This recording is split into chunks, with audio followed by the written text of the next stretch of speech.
Hello, fellow culinarians. This is Grellis the Soupsmith again. Today I'm going to be talking about oils. I'll be going over some basic principles of oil, cooking temperatures. So, oils or fats, as I sometimes refer to them as well. So, are you saving a nice bottle of olive oil? Maybe you bought it on vacation, or you got it, for your wedding present years ago, and you're using it slowly over time.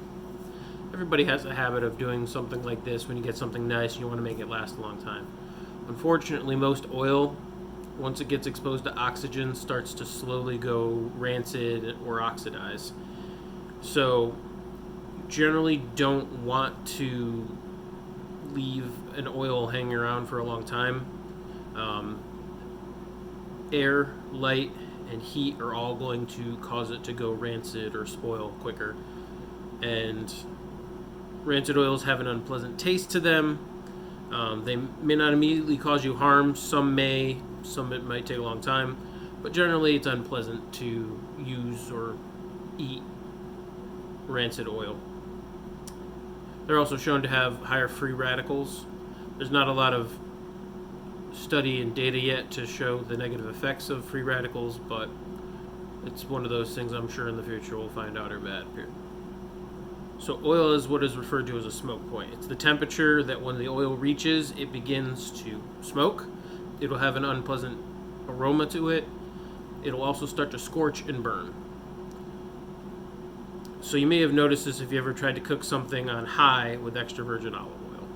I don't generally recommend cooking with extra virgin olive oil as it is, but especially putting it through a high heat like that is going to wreak havoc on it. Extra virgin olive oil has a smoke point of 320 degrees Fahrenheit roughly.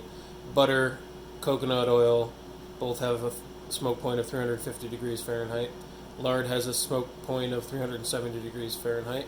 Sesame oil is 410 degrees Fahrenheit. Virgin olive oil is 420 degrees Fahrenheit. Peanut oil is 440 degrees Fahrenheit. Vegetable oil is 450 degrees Fahrenheit. And soybean oil is 495 degrees Fahrenheit. These are all approximates. And that's when the oil temperature reaches that. It is not when the pan is necessarily set to that.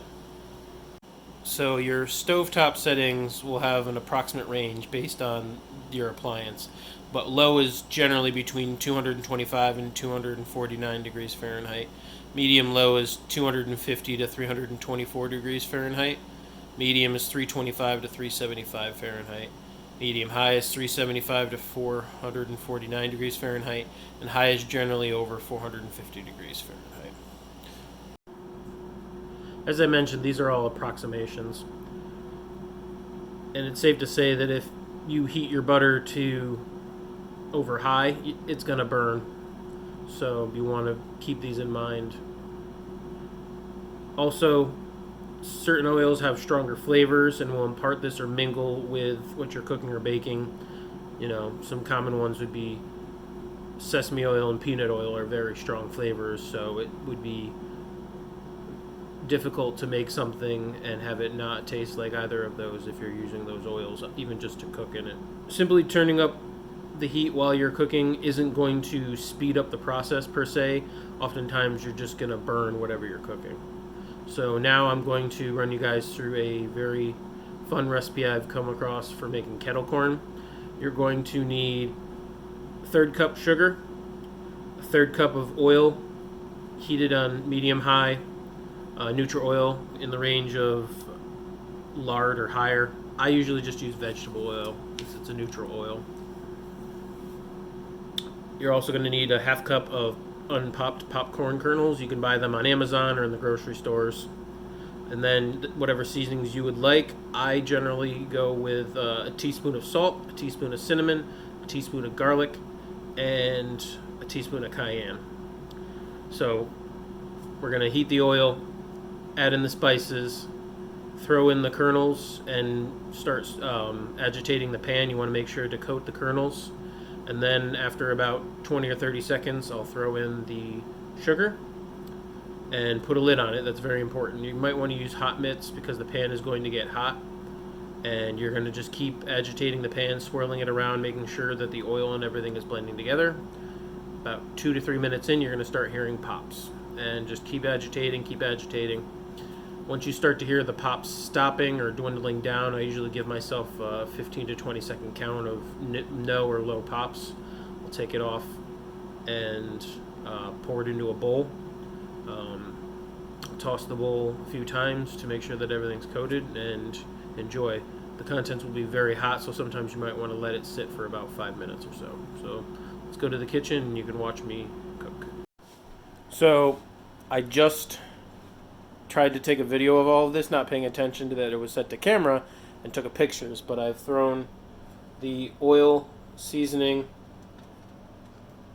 corn and sugar into this pot. Like I said earlier, you bloom your spices and then throw in the corn and the sugar and cover it up. You're going to let it start popping. I know it's a lot of work to keep agitating the pot, but make sure that if you have to lift it up in order to shake it, you keep returning it to the heat. But I promise that this recipe is worth it. As your popcorn continues to pop, you're going to want to take it off the heat, turn it back once in a while, and you'll hear a slowing of the kernels as it starts to get done. At that point, you're going to want to transfer it.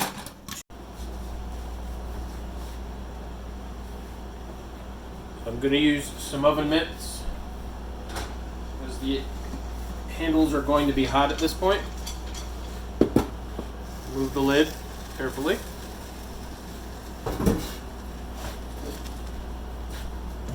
Pour your popcorn into your bowl.